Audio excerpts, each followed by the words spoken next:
Shalom, selamat pagi jemaat Tuhan. Dimanapun kita berada, saya percaya kita tetap bisa memuji menyembah Tuhan, amin. Baik, pagi ini kita mau datang ke hadirat Tuhan. Kita mau menyembah, memuji, bersukacita di hadapan Tuhan. Bapa Tuhan dan kerajaan surga, kami mengucap syukur Tuhan atas kebaikan, kemurahan, penyertaan yang luar biasa. Perlindunganmu, pertolonganmu, proteksimu dalam hidup kami luar biasa Tuhan. Engkau memberkati keadaan kami luar biasa. Terima kasih Tuhan, saat pagi ini kami mau beribadah kepada Tuhan. Tuhan, Kau menyertai kami, memberkati. Turun hadirat-Mu Tuhan atas setiap kami yang memuji menyembah Engkau saat pagi ini Tuhan. Lawati kami dengan kuasa-Mu, dengan damai sejahtera dan sukacita-Mu Tuhan. Berkati dimanapun kami berada Tuhan. Terima kasih Tuhan, hanya di dalam nama Tuhan Yesus kami berdoa dan mengucap syukur. Haleluya. Amin. Haleluya. Tuhan kita baik, luar biasa. Mari kita mau bersukacita, mau memuji menyembah Tuhan. Haleluya.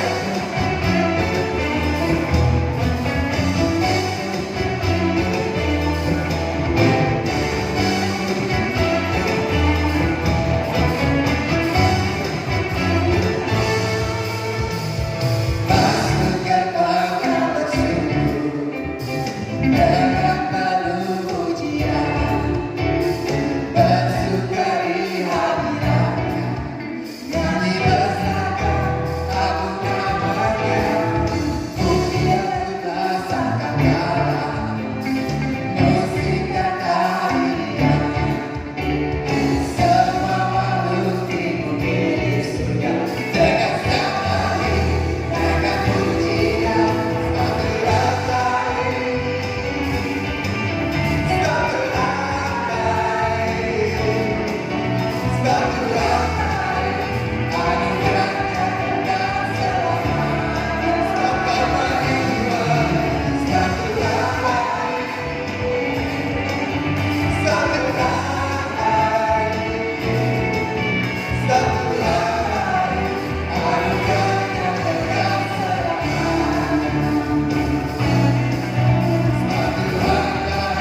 baik kekal selama-lamanya Tuhan. Kami bersyukur Tuhan. Kami bersyukur Tuhan. Kalau pagi ini Tuhan kami boleh datang menyembah Tuhan. Pagi ini Tuhan kami rindu. Kami juga boleh memberi persembahan Tuhan. Di mana pun Tuhan berada Tuhan. Tuhan kami berdoa kirim segala persembahan boleh menjadi bagian dan kerajaan Tuhan, buat dipakai itu segala keperluan. Dan Tuhan kamu berkati setiap jemaat Tuhan dimanapun berada Tuhan. Berkati dengan kuasa-Mu, dengan penyertaan Tuhan, dengan damai sejahtera, dengan sukacita-Mu yang melimpah Tuhan. Kami percaya Tuhan tidak ada satu kuasa pun yang bisa menghalangi kami untuk beribadah, memuji, menyembah Tuhan. Dan tidak satu kuasa pun yang bisa menghalangi kuasa-Mu. Berkati Tuhan atas setiap kami. Terima kasih Tuhan. Hanya di dalam nama Tuhan Yesus Kristus kami berdoa. Haleluya. Amin.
Mari jemaat Tuhan, kita datang kepada Tuhan.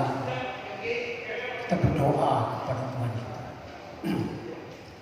Bapa, pagi hari ini kami datang kepadamu dengan limpahan syukur. Terima kasih atas pemeliharaan dan penyertaan Tuhan. Sungguh kami menyadari bahwa setiap hari kami melewati Tuhan hanya karena anugerah-Mu dan penyertaan-Mu dan pemeliharaan-Mu Tuhan. Terlebih lagi Tuhan pada masa kini, masa yang luar biasa Tuhan, kami sungguh merindukan penyertaan-Mu dan perlindungan dan pertolongan-Mu Tuhan. Dan kami siap Tuhan untuk mendengarkan firman-Mu Tuhan. Karena firman-Mu adalah makanan yang paling baik untuk kesehatan dan daya tahan tubuh kami Tuhan, untuk roh, jiwa, dan juga tubuh kami Tuhan, supaya kami mempunyai daya tahan tubuh yang kuat Tuhan untuk proteksi pada diri kami Tuhan. Terima kasih Tuhan, berkati firman-Mu, berkati setiap pribadi yang mendengarkan firman-Mu yang penuh dengan kuasa. Kami berdoa, ucap syukur hanya dengan satu nama, yaitu Yesus Kristus Tuhan kami yang setia. Amin. Shalom, Bapak Ibu, saudara-saudari yang dikasihi Tuhan, khususnya untuk jemaat Gereja Isa Al-Masih Pontianak. Shalom. Masa ini kita semua masih dalam masa yang susah dan menyesakkan menghadapi pandemi wabah COVID-19 yang amat sangat ganasnya. Semua orang diliputi rasa kekhawatiran dan ketakutan. Bencana wabah yang mematikan melanda hampir seluruh negara di dunia ini, lebih dari 200 negara. Tanpa perbedaan suku bangsa dan ras, orang kaya atau miskin, kaum elit, pejabat tinggi, ataupun rakyat jelata, latar belakang budaya dan juga agama. Semua orang dihadapkan ancaman ini tanpa terkecuali. Secara de facto, dunia sedang mengalami suatu bencana yang mendatangkan kesengsaraan yang sangat dahsyat, berskala global dan bersifat universal, yang belum pernah kita alami, bahkan belum pernah kita bayangkan.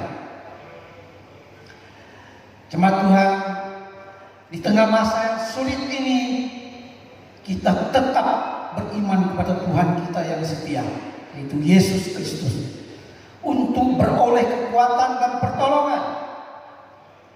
Kiranya damai sejahtera dari Yesus Kristus senantiasa memerintah dalam hati dan dalam kehidupan kita. Amin.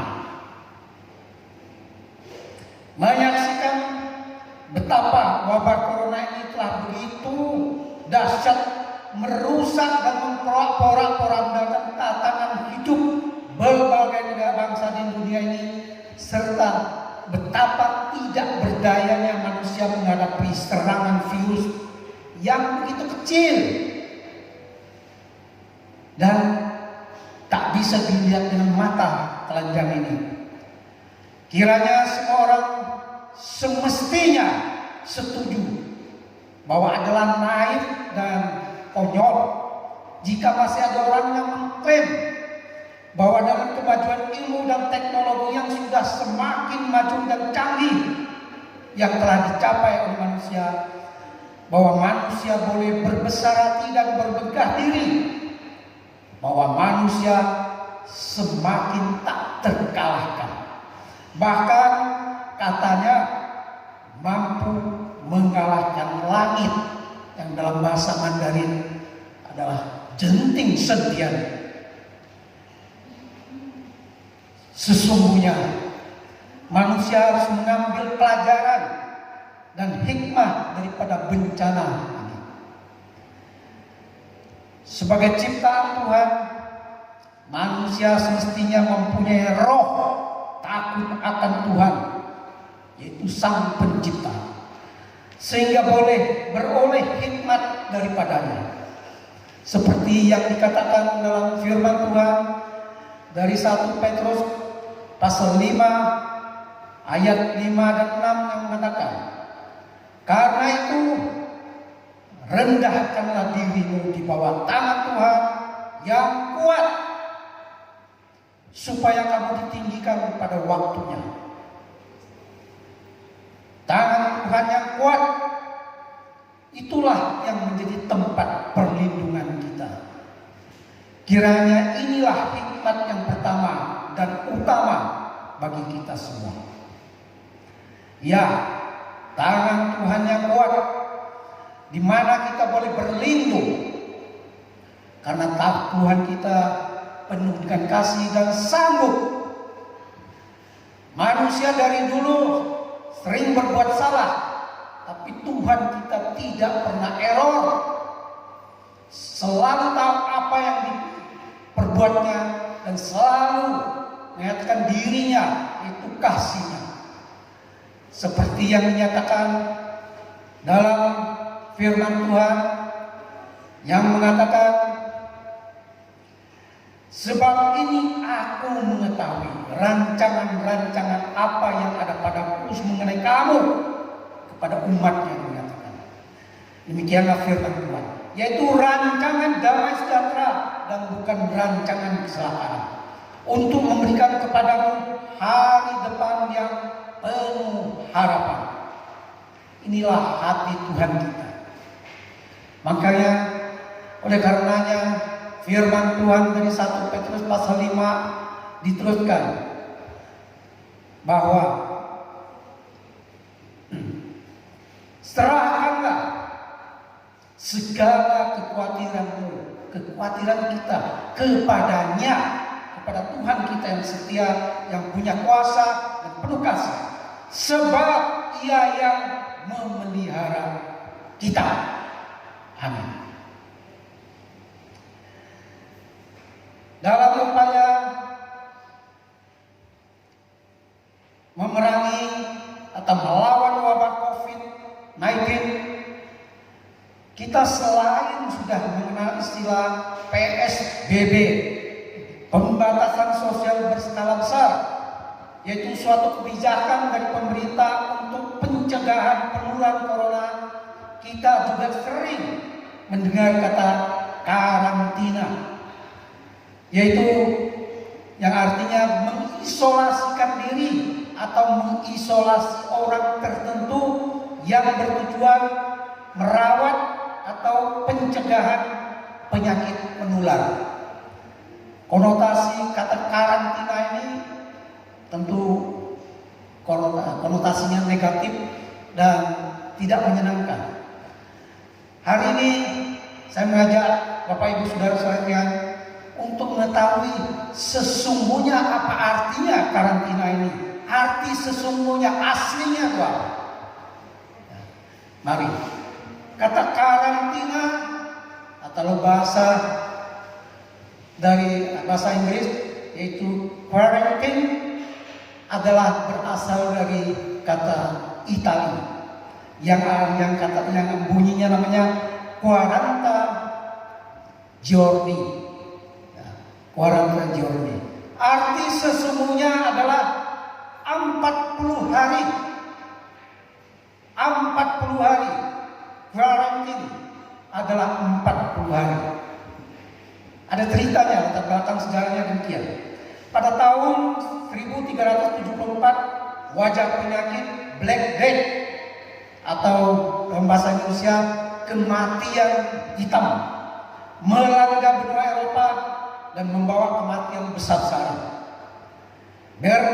Bernabo Visconti, yaitu raja dari kerajaan Milan di Italia bagian utara, dihadapkan dengan bencana parah di negara itu dan bergumul bagaimana cara untuk mengatasinya.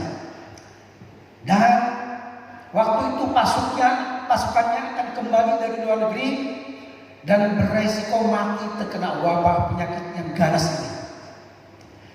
Dalam situasi yang serba salah dan krisis ini, sang raja diilhami kejadian yang ada di dalam kitab ulangan, yaitu tentang Musa berdoa 40 hari dan malam di atas gunung Horeb, memohon belas kasihan Tuhan untuk pengampunan umat Israel yang memberontak, yaitu mereka menyembah lembu emas yang dibuat dengan tangan mereka.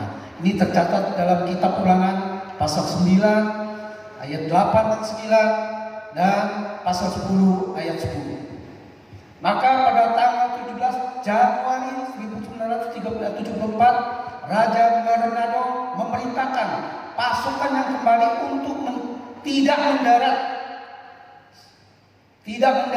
Semua kapal perang itu berlabuh di luar negeri, di Venesia, di sebuah pulau tak berpenduduk. Dirinya sendiri pergi berkumpul dengan tentaranya di atas pulau tersebut, di mana mereka bersama-sama berdoa selama 40 hari, memohon rahmat kasih Tuhan serta pengampunan bagi negara dan bangsa mereka. Akhirnya semua tentara selamat. Jadi pesan atau perintah raja tersebut yang kemudian dinamakan Bernabo Order terkait tindakan yang diambil raja beralaskan kejadian dalam Alkitab, yaitu meneladani Musa berdoa di atas gunung selama 40 hari dan malam agar Tuhan tidak memusnahkan umat Israel. Di kemudian hari, kata Itali ini, yaitu yang menjadi quarantine atau quarantena, yang semulanya bermakna memisahkan diri berdoa 40 hari dan malam, lama kelamaan berangsur-angsur bergeser menjadi mengisolasi seperti yang kita dengar sekarang, yang kita mengerti. Tujuannya itu untuk mengurangi resiko penularan penyakit. Jadi kata asli sebenarnya bukan begitu. Tadi dikatakan mereka meniru apa yang telah diperbuat Musa. Jadi di sini kita pahami, kita renungkan tentang kuarantin Musa atau karantina Musa, ya, yaitu berdoa 40 hari dan malam di atas gunung, yang diambil dalam Ulangan pasal 9 ayat 8 dan 9. Demikian mengatakan, waktu itu Musa mengatakan kepada umat Israel demikian katanya, di Horeb kamu sudah membuat Tuhan besar, bahkan Tuhan begitu murka kepadamu sehingga Dia mau memunahkan kamu. Setelah aku mendaki gunung untuk menerima loh batu, itu Taurat, loh perjanjian yang diikatkan Tuhan dengan kamu, maka aku tinggal 40 hari 40 malam lamanya di gunung itu. Roti tidak kumakan dan air tidak kuminum, maksudnya puasa penuh. Di pasal 10 Ulangan ayat 10 dikatakan, maka aku ini, diulangi, maka kau ini yang berdiri atas gunung seperti yang pertama kali 40 hari 40 malam lamanya, dan sekali ini pun Tuhan mendengarkan aku. Tuhan tak mau memusnahkan engkau. Bapak Ibu, saudara yang dikasihi Tuhan, apakah tentu bukan bahwa Musa belas kasihannya lebih besar daripada Tuhan? Bukan. Karena memang dari semula Tuhanlah yang menaruh belas kasihan untuk tidak memudahkan umat Israel. Sejak semula Tuhan memperhatikan kesengsaraan umat Israel di tanah Mesir serta mendengar suara seruan mereka, maka Tuhan berketatan hati dan bertindak untuk menyelamatkan mereka dari perbudakan Firaun. Seperti yang dikatakan dalam kitab Keluaran pasal 37, Tuhan berfirman, aku telah memperhatikan dengan sungguh kesengsaraan umatku di tanah Mesir, dan aku telah mendengar seruan mereka yang disebabkan oleh pengerah-pengerah mereka. Ya, aku mengetahui penderitaan mereka. Di kitab Keluaran juga mengisahkan pemanggilan Tuhan kepada Musa untuk diutus untuk memerdekakan umat Israel di tanah Mesir, untuk menghadap Firaun, di mana dikatakan waktu pemanggilan Tuhan menampakkan diri kepada Musa dengan suatu fenomena supranatural. Kita boleh baca di kitab Ulangan, yaitu semak duri yang menyala tetapi tidak dimakan api. Tentu ini bukan sekedar untuk menarik perhatian Musa, tapi ada maknanya. Apalah maknanya? Baik kita merenungkan. Semak duri menyala tapi tidak dimakan api, tidak hangus terbakar. Semak duri kita tahu pertama kali keluar di bumi, muncul di bumi adalah di kitab Kejadian pasal 3, di mana waktu manusia jatuh dalam dosa dan bumi tanah ini kena kutukan. Jadi semak duri ini adalah akibat daripada kutukan karena kejatuhan manusia ke dalam dosa. Dan di sini boleh dikatakan adalah lambang manusia berdosa. Jadi semak duri menyala tetapi tidak dimakan api. Boleh kita maknai, kita artikan Tuhan itu kudus dan tidak toleran dengan dosa, tetapi tidak mau memunahkan manusia yang berdosa. Semestinya semak duri itu terbakar hangus, tapi tidak. Disinilah hati daripada Tuhan. Bahkan tidak memunahkan, bahkan mau menyelamatkan mereka daripada kesengsaraan. Inilah yang telah diperbuat Tuhan kita. Dari sini karantina atau quarantine Musa berdoa 40 hari 40 malam di atas gunung. Refleksi kita apa? Di sini Musa terpanggil. Kita setiap orang percaya adalah umat terpanggil. Mari kita juga berkarantina, tak henti-hentinya berdoa, mohon belas kasihan daripada Tuhan bagi diri kita sendiri dan juga bagi sesama, supaya kita ditolong Tuhan melewati masa sengsara ini yang penuh dengan cobaan ini. Musa dipanggil Tuhan diutus ke menghadap Firaun di tanah Mesir untuk membebaskan umat Israel. Ini tercatat dalam perjanjian yang lama. Dan kita tahu sesuai dengan janji Tuhan yang dinubuatkan dalam kitab Ulangan pasal 18 ayat 15, di mana Musa mengatakan kepada umat Israel, katanya, seorang nabi dari tengah-tengah kamu, dari antara saudara-saudaramu, sama seperti aku, akan dibangkitkan bagimu oleh Tuhan Allahmu. Dialah yang harus kamu dengar. Siapa dia? Bukan orang lain. Walaupun banyak orang mengakuinya, mencaploknya, tapi kita tahu yang dinyatakan, yang ditujukan, yang dimuatkan sesungguhnya adalah Mesias yang dijanjikan Tuhan untuk umat manusia, yaitu Yesus Kristus, firman Tuhan yang menjadi daging, anak Allah yang menjadi manusia, yang datang menanggung dosa kita. Kalau Musa ditugaskan, diutus untuk membebaskan perbudakan umat Israel dari tanah Firaun, dari tanah Mesir, maka Tuhan Yesus datang menjadi manusia untuk menebus dosa kita, membebaskan kita dari kutukan dan memberi kita hidup hidup yang kekal.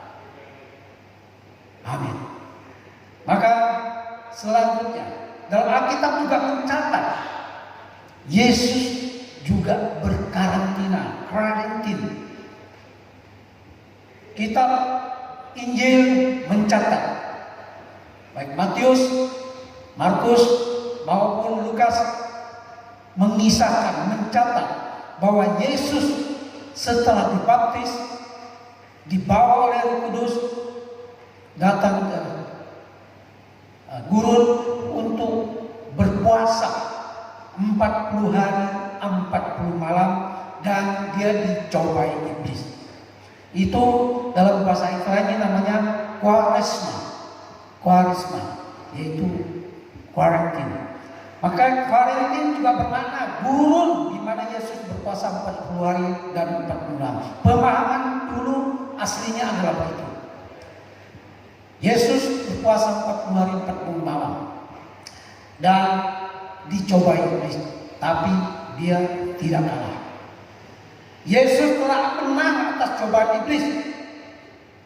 Dengan demikian Yesus membalikkan kegagalan perjuangan umat Allah di gurun di zaman Musa yang dikisahkan dalam Perjanjian Lama. Yesus telah memproklamirkan kepada dunia bahwa iblis itu bisa dikalahkan. Dan kita sebagai umatnya, sebagai orang percaya, harus percaya sepenuhnya kepada Yesus Kristus, karena dia sanggup dan telah mematahkan cobaan serta mengalahkan iblis. Maka orang percaya dapat juga menang atas cobaan dengan pertolongan Kristus Yesus. Menyimak karantina Yesus, yaitu berdoa, berpuasa, berdoa 40 hari 40 malam di gurun. Apa refleksinya? Yang pertama, ada dua. Yang pertama, Yesus melewati proses karantina, yaitu memisahkan diri, berdoa puasa 40 hari 40 malam di gurun.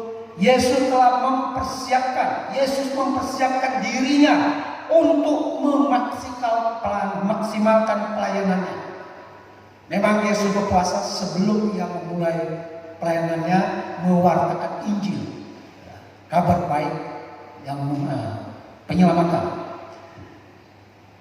Maka mari jemaat Tuhan, kita juga manfaatkan waktu di masa yang pasif, tanda kutip.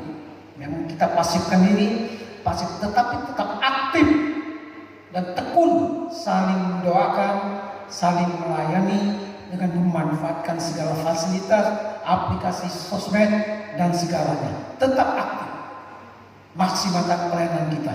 Tidak hanya pendeta, tidak hanya penatua, tapi semua sesama. Postingan yang baik, kesaksian untuk menguatkan sesama. Yang kedua, Yesus mentaati pimpinan Roh Kudus dan menang atas cobaan iblis. Itu adalah karantina Yesus.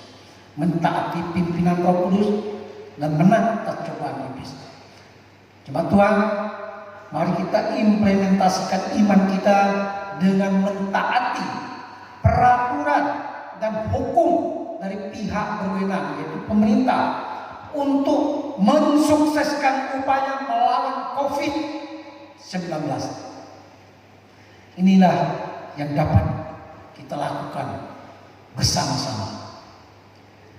Juga kalau kita mencatat 40 hari yang lain yang luar biasa, yaitu 40 hari Yesus menampakkan dirinya setelah ia dibangkitkan. Dan sekarang kita masih dalam masa untuk memperingati kebangkitan karena setelah Paskah. Dalam Alkitab mencatat bahwa setelah Yesus mati di atas kayu salib, para murid juga mengkarantinakan diri dengan tanda kutip, ya, tapi dalam suasana bimbang dan ketakutan. Ya, mereka takut, bimbang, karena apa yang terjadi sungguh di luar dugaan mereka. Makanya mereka takut ditangkap, karena mereka sebagai pengikut Tuhan, sebagai pengikut Yesus dari Nazaret. Dan Tuhan Yesus telah bangkit, menampakkan diri 40 hari, di mana Ia memproklamirkan kemenangannya, bahwa Dia telah menang atas maut. Dia sudah selesai, seperti yang dikatakan di atas kayu salib, yaitu karya penyelamatan yang telah direncanakan dari semula. Dan Tuhan Yesus menampakkan diri juga meneguhkan dan memulihkan para muridnya, menjanjikan turunnya Roh Kudus. Dan tentu saja seperti yang dikatakannya, karena Bapa telah mengutus aku, maka aku juga mengutus kalian, yaitu mengutus para muridnya untuk melakukan sesuatu yang dahsyat, yaitu amanat agung. Dan kita sudah tahu alhasil para murid yang telah diteguhkan Tuhan melanjutkan kuarantin, dalam arti sesungguhnya, yaitu berkumpul, berdoa bersama-sama sampai turunnya Roh Kudus yang dijanjikannya, yaitu bersama-sama. Itu adalah bentuk karantin yang bermakna sekali, dan itu adalah dalam sesungguhnya. Jadi jemaat Tuhan, kata karantin ini kita sekarang kata aslinya apa, dan maknanya tidak seperti yang sering kita dengar, yang negatif, tidak menyenangkan, bahkan menakutkan. Karantin yaitu yang aslinya memisahkan diri untuk berdoa, itu mendekatkan diri kepada Allah, kepada Tuhan. Sesungguhnya bermakna rohania, berkonotasi positif dan bermanfaat buat kita. Mari kita imani karantin yang sesungguhnya, yang bermanfaat buat kita pada masa sekarang. Pada akhirnya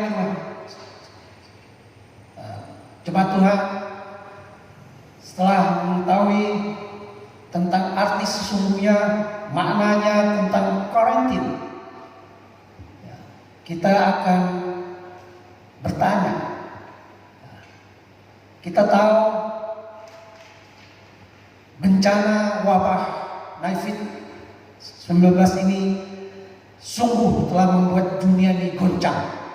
Semua orang goncang, berdampak sangat dalam dan luas, dan berbagai aspek kehidupan, berbagai aspek tata tertib dunia ini, baik ekonomi, militer, politik, juga sosial, bahkan sampai antara negara, juga interaktif antara anggota masyarakat, sangat-sangat tergoncang. Seperti yang semua orang mengakui, juga yang pernah dikhotbahkan. Betul. Sekarang kita mau tanya, apakah masih ada goncangan lagi? Sampai kapan? Jawabannya ada di dalam Alkitab. Saya mengajak Bapak Ibu Saudara kita buka Alkitab, akan kita baca.